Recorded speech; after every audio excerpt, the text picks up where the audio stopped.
মিডিয়ার যারা আছে আফসানা মিমি, অপি করিম, শমী কায়সার, বিপাশা, নাতাশা, মোটামুটি তারপরে শম্পারে জাপা, ওনাদেরকে চিনো কিনা, ওনারা আরো সিনিয়র। হ্যাঁ, মানে বেশ ভালোই আছে। আমার একটা সেলের খুব ভালো একটা জায়গা ছিল ICDDRB ডক্টরদের কাছে। আমি তখন আমার একজন ম্যানেজার ছিল, তার কাছে আমি হয়তো 30টা ড্রেস পাঠাই দিলাম। ওখানে ওরা হয়তো ড্রেসগুলি দেখলো, দেখে 15টা 20টা ড্রেস ওরাই রেখে দিল। রেখে দিয়ে তার মধ্যে একজনই আমাকে ফোন করে বললো যে টাকা আমি কালেক্ট করে তোমাকে পাঠিয়ে দিচ্ছি সপ্তাহখানেক পরে। এই সেলগুলি আমি খুব মিস করি। মানে এরকম একটা মজার ছিল। আরেকটা আমার বাচ্চাদের স্কুল, আমার বাচ্চারা গ্রিন হেরাল্ডে পড়তো ছোটবেলায়, তো সেখানে খুব একটা ভালো, আমার গাড়িতে অলওয়েজ প্রতিদিনই অলমোস্ট 10টা ড্রেস মিনিমাম থাকতো। আমি যেতাম, ওই ভাবিরাই বলতো আচ্ছা, গাড়িতে উঠে যেত, উঠে গিয়ে তারা ওখান থেকে যার যেটা পছন্দ নিয়ে নিত। তারপরে হলো ওই গ্রিন হেরাল্ডে চ্যারিটি শো হতো প্রতি বছর 2টা, সেই শো গুলিতে প্রচুর ড্রেস আমাদের মানে সেল হতো। তখন আমরা প্রফিটের 15% আমরা চ্যারিটির পারপাসে রেখে আসতাম। ওখানে খুব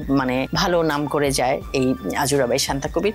এইভাবে আসলে পথ চলা। ছোটবেলাটা আমি এত চঞ্চল ছিলাম, মানে পড়াশোনা ছাড়া সবকিছুই ভালো লাগতো। স্কুল কলেজে যেতাম পড়াশোনা না, বন্ধুদের সাথে গল্প করার জন্য। মানে আমাদের ফ্যামিলি একটা ট্র্যাডিশন আছে এরকম যে মাস্টার্স পড়াশোনা না করলে, মাস্টার্স শেষ না করলে বিয়ে হবে না। এটা আমার কাজিনদের বা আমাদের ফ্যামিলি সবাইকে এটা বলা হতো। তো মাথায় ওইটা ছিল যে মানে মাস্টার্স তো করতে হবে, নাহলে তো আর কোনো উপায় নাই। তো সেই হিসাবে আমি পড়াশোনা করছিলাম আমার মতো আমি। কিন্তু পড়াশোনার ফাঁকে ফাঁকে আমার বন্ধুদের জন্য আমি ড্রেস বানাতাম। মানে হয়তো ঈদের সময় দেখা গেল আমি নিজে ড্রেস বানাবো, বন্ধুরা বলতো আমাকে একটু ম্যাচ করলে, কেমনে করলে ভালো হয় একটু দেখিয়ে দাও। তো এরকম ব্যাপারগুলি স্টুডেন্ট লাইফ থেকে কিন্তু চলতো। সেটা হলো বিশেষ করে গ্রাজুয়েশন লেভেল থেকে। যখন আমার বিয়ে হয় তখন আমি চিন্তা করলাম আমার পড়াশোনাও শেষ, আমার এখন তো কিছু একটা করতে হবে। কি করব? হয়তো চাকরি বাকরি। আমার শ্বশুর বাড়ি যখন আমি গেলাম সবাই দেখি চাকরি করে, তা আমি কি করব? তখন আমার শ্বশুর বাড়ির আমার বড় বোন, মানে আমার হাজবেন্ডের বড় বোন, ডক্টর, সে আমাকে বললো যে তোমার ড্রেস সেন্স খুব সুন্দর, তুমি তোমার টেস্ট খুব ভালো, তুমি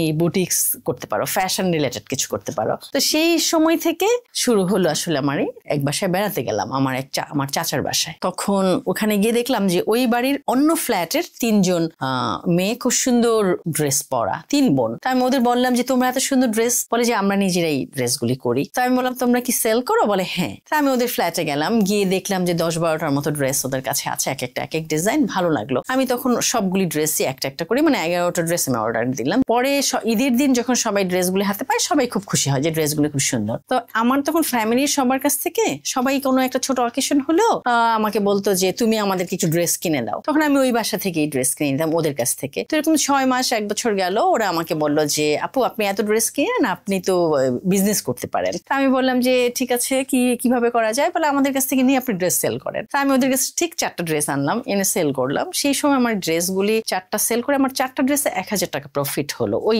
সময়টাতে। ওই টাকাটাই আসলে আমার বিজনেসের মূলধন এবং আমার বিজনেস শুরু হয়ে গেল। শুরু থেকে অফলাইনে ছিল না, শুরুতে অফলাইনই বলতে গেলে এরকম আমার আউটলেট ছিল না। এই আউটলেটটা 2013 থেকে এই আউটলেটটা। তার আগে কথা বলছি, আমি কাজ করি অলমোস্ট 1999 থেকে। আউটলেটটা তো হলো 13 বছর পরে। বাট এই 13 বছর আমি কি করেছি? 13 বছর আমার বাসায় মোটামুটি সেল করতাম আমি আমাদের বাংলাদেশি, মানে আমাদের ট্র্যাডিশনাল যেটা unstitch 3 piece, stitch 3 piece, 2 piece, sari, এই টাইপ। এখন আমার ড্রেসগুলির প্যাটার্নটা ম্যাক্সিমাম হয়ে গেছে ওয়েস্টার্ন টাইপ। এখন যেটা আজুরা যেটা করছে সেটা বাংলাদেশের আমাদের এখানকার সোর্সিং যত কিছু যে ফ্যাব্রিক গুলি আছে, আমাদের হ্যান্ডলুম বলো, পাওয়ারলুম বলো, আবার আমাদের এখানে মিডিয়াটা কি block print media, natural dye media, tie dye আছে, মোমবাটিক আছে, এই মিডিয়াগুলি ইউজ করে ম্যাক্সিমাম আমাদের প্রোডাক্টটা হয়ে গেছে একটু ওয়েস্টার্ন টাইপ। কারণ আমি একটু দেশের বাইরেও শো করি, দ্যাটস ওয়াই আমার মানে মোটিভ প্যাটার্ন সেটাও আমার চেঞ্জ করতে হয়। মানে এটার মানে এই না যে আমার ট্র্যাডিশনাল জিনিসটাকে বাদ দিয়ে, আমার ট্র্যাডিশনালের পাশাপাশি ওয়েস্টার্ন কাজগুলি আমি করছি আর কি।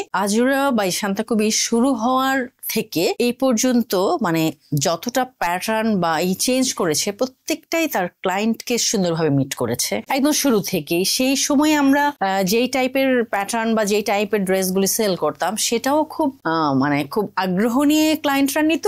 এখনো কিন্তু সেটা, এখন বরং কি হয়েছে, আরো ভার্স্ট হয়েছে। এখন দেখা গেল যে একটা টিনেজার বাচ্চাও আমাদের ড্রেসটা খুব ওয়েস্টার্ন মুডে পড়তে পারছে, ওয়েস্টার্ন প্যাটার্নটা পাচ্ছে সে, আবার একজন কর্পোরেট লেডি সেও পাচ্ছে আমার কাছে। দ্যাটস ওয়াই আমার এটাই এরকম যে আমি টিনেজার থেকে শুরু করে মোটামুটি একজন চাকরিজীবী, একজন ডক্টর, একজন টিচার, একজন ব্যাংকার, একজন কর্পোরেট লেডি, মানে তারাও যেন তাদের অফিস টাইমগুলিতে আমাদের ড্রেসগুলি পরে খুব স্বাচ্ছন্দ্যে তাদের কাজগুলি করতে